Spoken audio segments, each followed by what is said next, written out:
So ngayon po mga kabayan, base sa kwento ng tricycle driver, hinatid niya sa hospital at bumalik na, iniwan na lang doon si Ate Annalyn at sinabi doon sa kay Kuya Brian na yung asawa niya si Ate Annalyn ay nandun sa hospital. So pinuntahan na daw din kaagad ni Kuya Brian. So tingnan natin kung meron bang Ate Annalyn sa loob ng hospital po mga kabayan, kasi yan ang nangyari at sinabi ng tricycle driver. Hali po kayo, puntahan natin sa Western Hospital.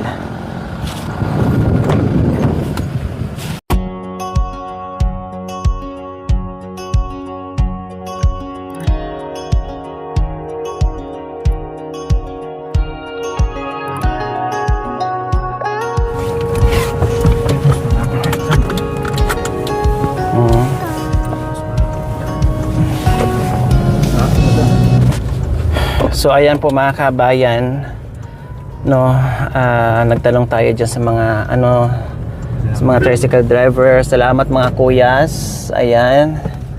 O ngayon on the way tayo ngayon sa Western District Hospital dito sa Alaminos po mga kabayan, kung saan ay dyan nila hinatid si Ate Annalyn nung na-collapse ito sa gitna ng kalsada po mga kabayan.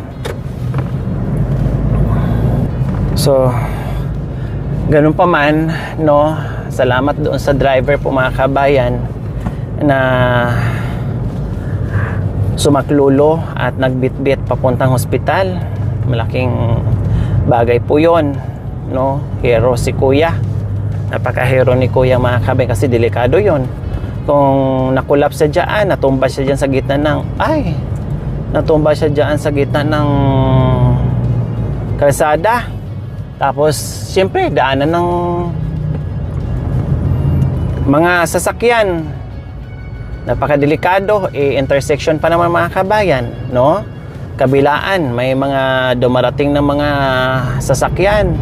Tapos, masagasaan, hindi mapansin. Oh. Malay ba, mabibilis pa ang takbo mga kabayan. So, hindi napansin. Kundi masagasaan, delikado. Kaya salamat kay Kuya, hindi ko na nakuha yung number mga kami kasi parang natuliro yung utak ko, parang nablangko ang utak ko sa balita nila. Lalo nang nasabi na punta sa hospital, sinugod sa hospital dahil na-collapse dyan. Kundi lalo akong na-nervyos at lalo akong kinakabahan mga kami kung anong nangyayari kay Ate Annalyn. Bakit ganon? Dahil alam naman natin na si Ate Annalyn ay masigla lang, di ba? Masigla si Ate Annalyn, malakas, malaki ang katawan, hindi mo makitaan na may sakit o magulat na lang tayo, bakit hinimatay? Maraming pagkain, hindi naman nagugutuman. So anong rason bakit hinihimatay? O biglang nakulaps dyan sa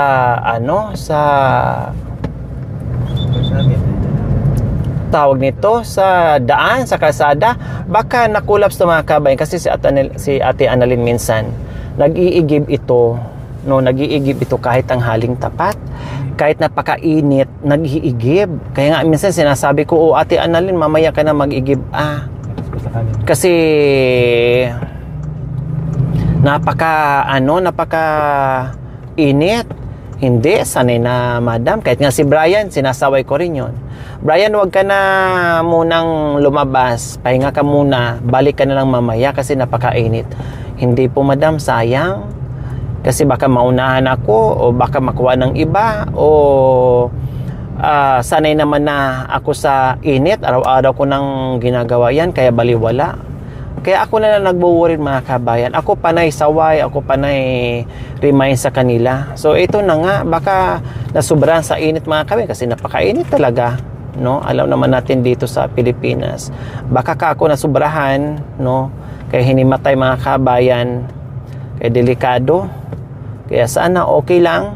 Kaya subukan natin ngayon magtanong kasi sabi ng tricycle driver, tama nga ang sabi ko mga kabayan kanina na more or less nasa 2 weeks na, no, magto 2 weeks na hindi kami nagkita ni Kuya Brian buhat nung namili ako ng mga gamit ni Ate Gemma and Kuya John Ray na hindi na namin sila nabisita kasi nabisi nga po ang mga kabayan. So tama nga, sabi ng driver na siguro mga 10 days na hindi namin sila dito napansin na nag-iigib. Kasi madalas namin silang nakikita dyan na nag-iigib yung babae. Hindi nila alam yung pangalan na Annalyn. Sabi ko yung yung nag-iigib madalas dyan, oo, dyan. Pero pag sabihin mong Annalyn, hindi nila alam. Kasi nga, hindi naman nila nakakausap o nakikilala na sa mukha lang.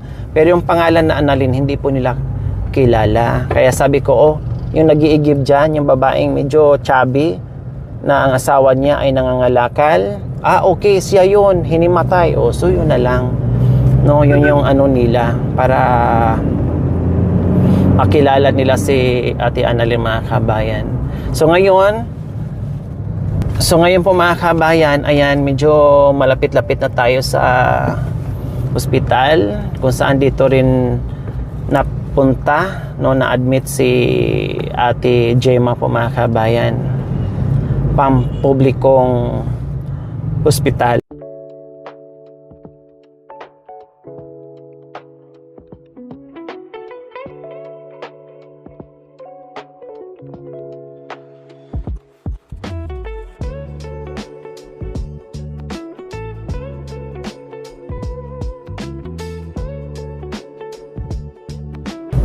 Medyo okay pa yung mga kabayan, yung naghanap kami na hindi nila alam, no?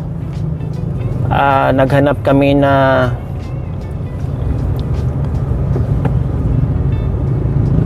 yung bang magtanong ka na sabihin hindi namin alam. So medyo okay pa kasi mag-isip ka na baka umuwi lang sa ganitong lugar. Kasi yung mayroon ka na tanungan tapos ang isagot sa'yo ay hinimatay dyan, sinugod sa ospital. So hindi mo alam ngayon kung anong nangyayari. Siyempre, diba, mas nakakatakot na bigla-bigla na lang sinugod sa ospital po, mga kabayan.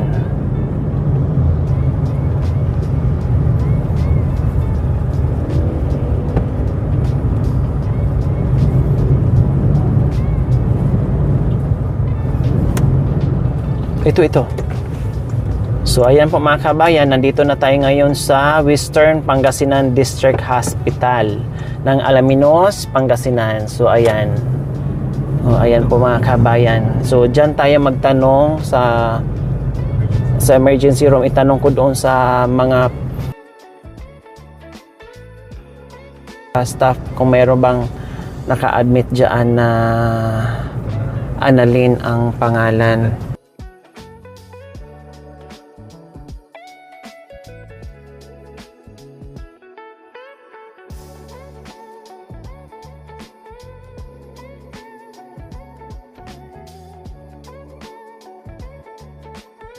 A few moments later. So ayan, maraming salamat sa nag-assist sa atin. No, maraming salamat sa mga nag-assist sa atin, mga kabayan. Inikot tayo at wala po talaga. No, inikot tayo, mga kabayan. Napunta tayo sa ward. Doon sa naka-record kung sino yung mga naka-admit, mga kabayan, ay talagang wala. Pinakita na natin yung picture, wala po talaga. So ayan po, mga kabayan, no, tinignan namin sa record, sa file nila, wala namang Annalyn. Tanong nga ng nag-assist sa akin yung nurse saka yung guardia, mga kabayan, baka ibang pangalan. Sabi ko, ang alam ko lang Annalyn. So hinanap yung Annalyn, kahit man lang yung first name, mga kabayan. Wala silang mahanap, no? Kinalkala namin, pati ako tinitingnan ko na rin, mga kabayan, hanggat hindi namin makita doon sa logbook. Ang ginawa namin para sigurado baka nagpalit ng pangalan, ay umikot kami doon sa ward. Inikot namin kwarto-kwarto doon sa hallway. Tinignan namin, inikot namin, sinamahan ako ng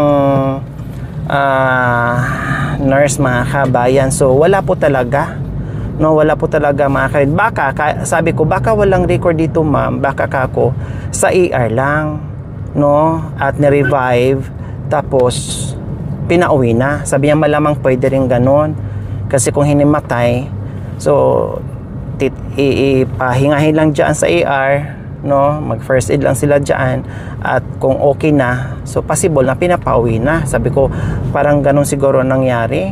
Sabi ko, sige, hindi bali, maraming salamat, no, at least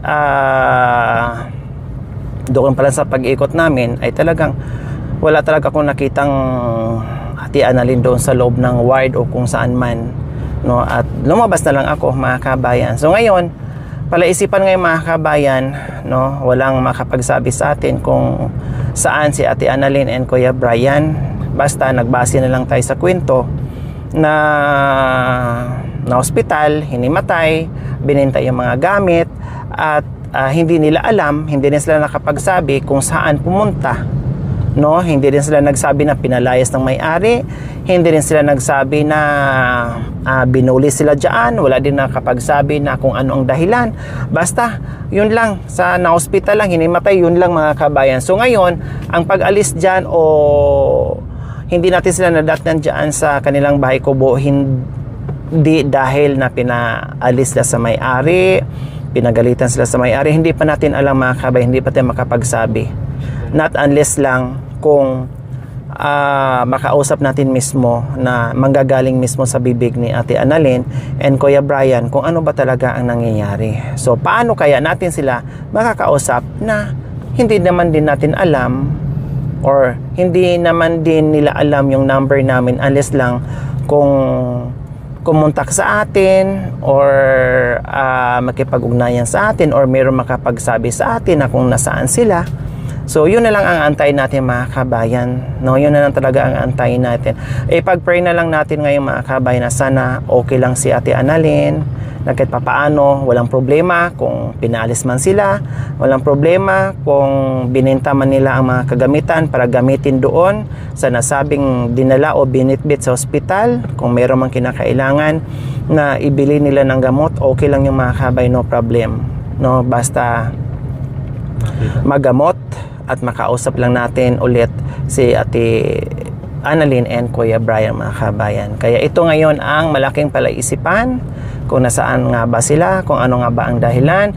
Umalis sila dahil pinaalis ng may-ari ng lupa, or umalis sila dahil may kaaway, or umalis sila dahil sa nangyari na nakulaps, or umalis sila dahil nahiya na, baka pagbalik natin ay naibenta na yung mga gamit na binigay natin. So maraming palaisipan po mga kabayan, pero hindi pa rin tayo mawalan ng pag-asa, no, na makakausap pa rin natin sila mga kabayan at marinig natin yung kanilang panig, no, kung bakit umalis sila dyan sa kanilang tinitirahan dyan sa kubo. So, alam niyo po mga kabayan, parang nanumbalik sa akin ngayon, naalala ko kay Ate Annalyn and Kuya Brian. Baka mamaya ay yung nasabi ni Ate Annalyn sa akin na minsan 1 year magsama, then 1 year din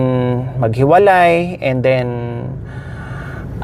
balik na naman, no, magsama ulit. So baka ito yung nangyari naman po sa kanilang mga kabayan, na napakahirap na sitwasyon. Kaya ang nangyayari po sa kanila ay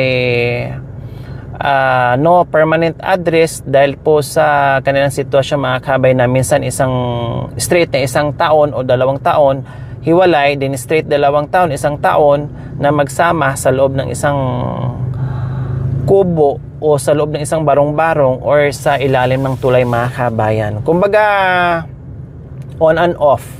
Baka ito na naman po ang time, no? Isa din kaya o hindi kaya mga kabayan ay naghiwalay na naman si Ate Marie Chris, no? Hindi na naman, ay baka ito na naman po mga kabayan na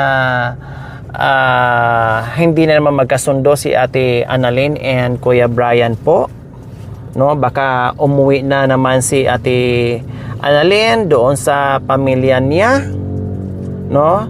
And si Kuya Brian umuwi na naman ng Paniki, Tarlac, or pumunta na naman ng Maynila. Kasi last time po mga kabayan na umuwi, last time po mga kabayan na naghiwalay sila, na hindi nagkakaintindihan, si Ate Annalyn umuwi sa pamilya niya doon sa una niyang asawa, doon sa anak niya, and then si Kuya Brian naman ay pumunta ng Maynila.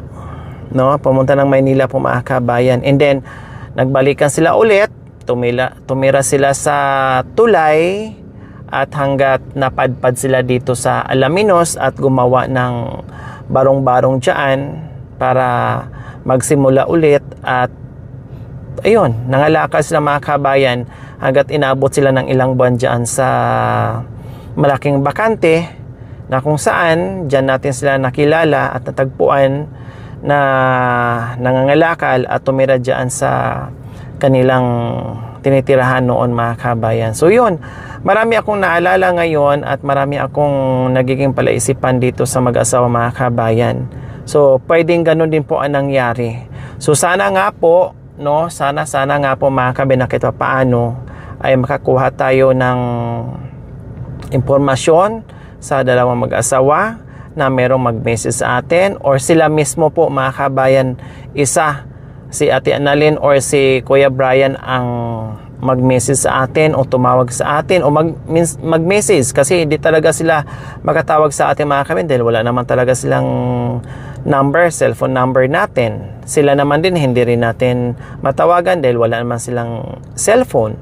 So sana isa o makisuyo sila na pakikontak o ganito, ganyan mga kabayan, para kahit papaano alam natin na kahit papaano mga kabayan ay yung plano na malaking surprise at magandang surprise para sa mag-asawa mga kabayan, na sana na sayang, no, napakagandang opportunity po para sa kanilang dalawa na hindi na po sila magiging NPA, na no permanent address, na kawawa sila mga kabayan, na hindi nila alam kung saan sila pupunta, na hindi nila alam kung saan ba talaga sila titira mga kabayan. Kaya itong offer at itong pagkakataon na ito mga kabayan ay madalang lang ito, na ako'y nangihinayang po talaga mga kabayan. Kaya abangan po natin, no, abangan po natin mga kabayan kung ano ba talaga matagpuan at makausap pa ba natin ulit si Ate Annalyn and Kuya Brian, or hindi na forever. Kaya abangan po natin mga kabayan. Okay, see you next episode mga kabayan. Pag-pray natin na okay lang si Ate Annalyn. Bye po muna.